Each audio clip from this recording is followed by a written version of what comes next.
The moment the musician's eyes met mine across the crowded hall, I knew someone was about to die tonight, and I could not yet tell if it would be me, the Queen, or the man now reaching slowly for his instrument case. My name is Daniel Ashford. For 4 months, I had stood quietly in the corner of Queen Ithvara's audience chamber, wearing a plain gray uniform, saying almost nothing, blending into the marble and the lantern light like a piece of furniture nobody noticed. That was exactly how I wanted it. I had come to the Coral Dominion to disappear, not to be seen, and for 4 months it had worked perfectly. Until tonight. The Ashlight Festival had turned the palace into something soft and golden. Lanterns floated near the ceiling, drifting on quiet currents of warm air. Musicians moved through the crowd, and half the capital had been invited inside to eat, drink, and celebrate a peace that had cost so many lives to earn. Security had loosened for the occasion, the way it always does when a place fills with laughter and color. Guards smiled. Doors stood open. Nobody expected trouble on a night built for joy. Nobody except me, apparently, and the man across the room who had just recognized my face. He was young, dressed like a festival musician, an instrument case slung across his back, but his eyes were wrong. They held no music in them, only calculation, and when they landed on me, something changed in his posture. His shoulders tightened, his breathing shifted. He knew exactly who I was, and for one terrible second, he forgot to hide that he knew. I had seen that look before, years ago, in a different life, wearing a different uniform. It was the look of a man realizing his target had a witness he did not plan for. Queen Ithvara stood 12 feet away, laughing gently at something her treasurer, Edward Colton, had said. She had 4 eyes that blinked slightly out of rhythm with each other, a trait of her people that I had grown used to instead of finding strange. She did not know that danger had just entered the room dressed in silk and pretending to play songs for her court. I moved before I finished thinking. The young man's hand slid toward the clasp of his case, and I understood in that instant that this was not one attacker, but several. My eyes swept the room quickly, without panic, cataloging faces the way I had once been trained to. 2 more musicians stood near the far wall, their postures too still, their attention too focused on the Queen instead of their instruments. 3 of them, not local thieves looking for jewelry. Something else, something planned. I crossed the floor quietly, weaving between guests, keeping my pace calm so as not to draw attention. The first young man had already opened his case halfway when I reached him. I placed a firm hand on his wrist before the blade inside could fully clear the fabric lining. "Not tonight," I said quietly, in the old trade tongue, the language his people used, long before they learned the local dialect. His eyes widened. He had not expected me to know those words, let alone speak them so calmly, while stopping his hand cold. "You are supposed to be gone," he whispered back, staring at me as though I were a ghost, standing where a ghost should not be able to stand. "They said Calvec Station took you with everyone else."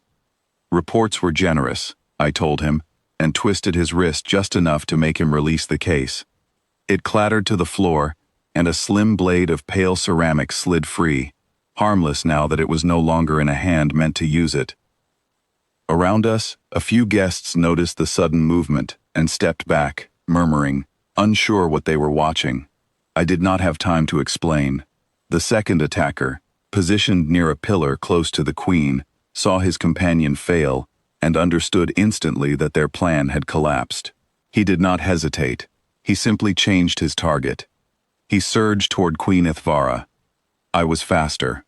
I crossed the remaining distance in a heartbeat, placing myself between the Queen and the man rushing toward her.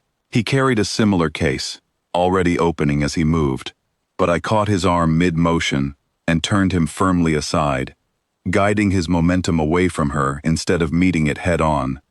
He stumbled against a table, scattering cups and small lanterns, and I pinned his arm behind him, just long enough for 2 palace guards, finally alert to the danger, to seize him properly. The Queen's treasurer, Edward, grabbed her shoulder and pulled her back several steps, shielding her instinctively, even though he had no training for this kind of moment. Around us, the festival noise dropped into confused silence, then rose into startled cries as people began to understand that something dangerous had almost happened in their midst. The third attacker did not wait to see how his companions fared. He turned and ran, weaving through startled guests toward the nearest open doorway. I considered chasing him. For one breath, old instincts urged me to close that distance and finish what had started. But the Queen stood only a few steps away, still shaken, still unprotected by anyone but me, and I chose to stay, rather than chase a man into a crowd where innocent people might be hurt in the pursuit.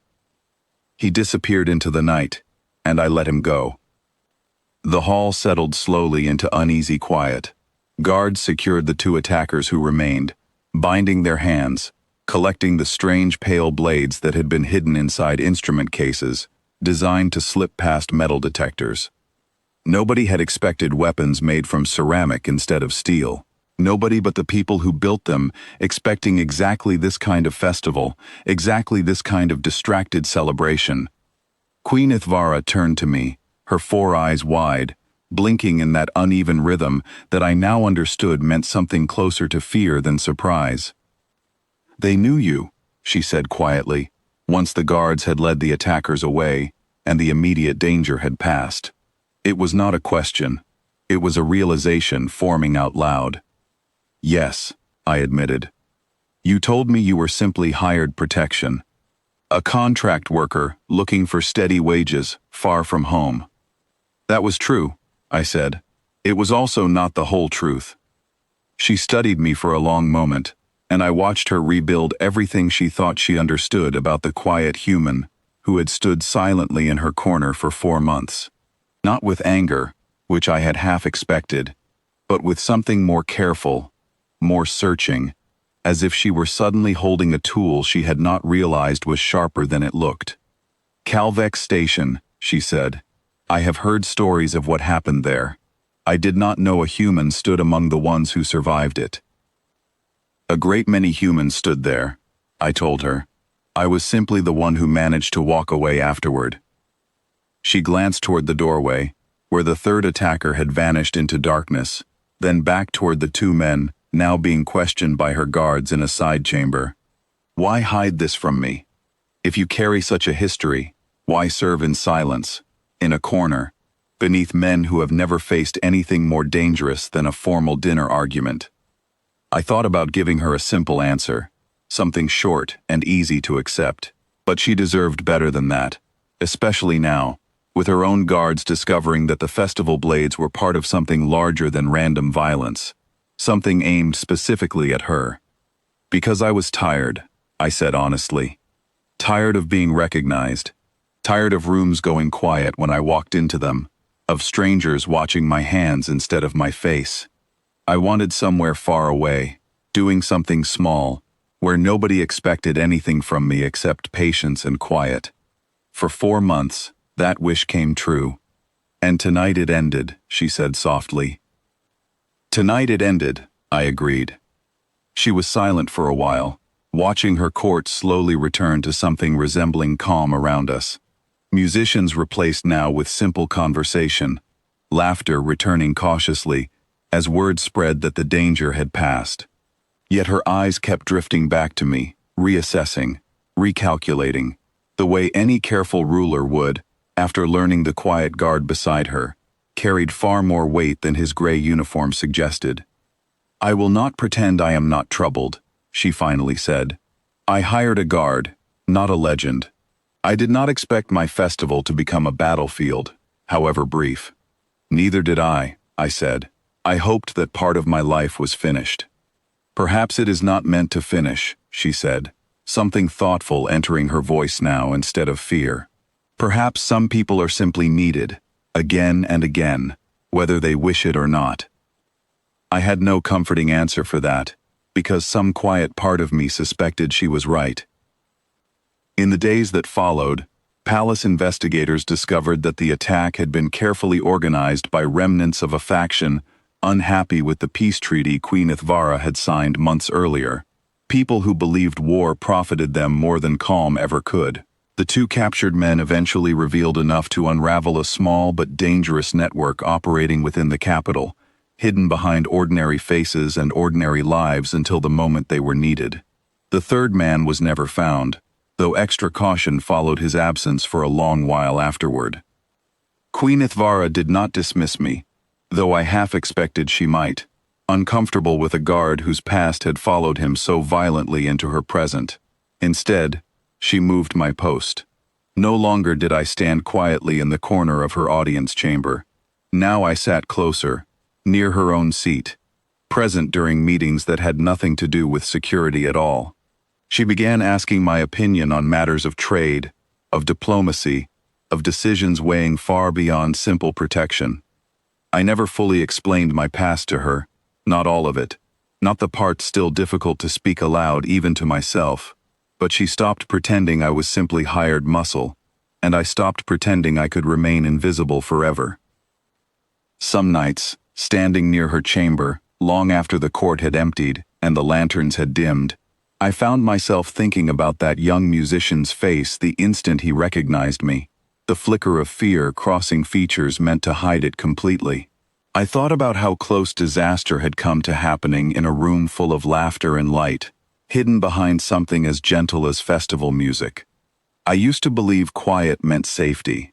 I have since learned that quiet simply means nobody has noticed the danger yet. I no longer mind being noticed. I have grown almost comfortable with it, though I doubt I will ever admit that particular truth to Queen Ithvara herself. Some truths are better left as quiet as I once tried to be.